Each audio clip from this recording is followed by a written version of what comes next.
Ayan, dito na kami ngayon sa room. Ito yung kalapit namin. Yung sa bintana. Basta tayo sa room namin, guys. Hanggang night. This is our room. Yan. Kami na sa Japan. Yung style. Ito bathroom. Ano yan? Okay, tayo. Yun. So ito yung ating room. Yan. Ang asawa.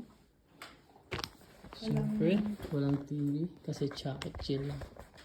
Dapat chill lang tayo sa pagpapahinga. Dito hotel. So ito yung aming view. Yan, ang aming view.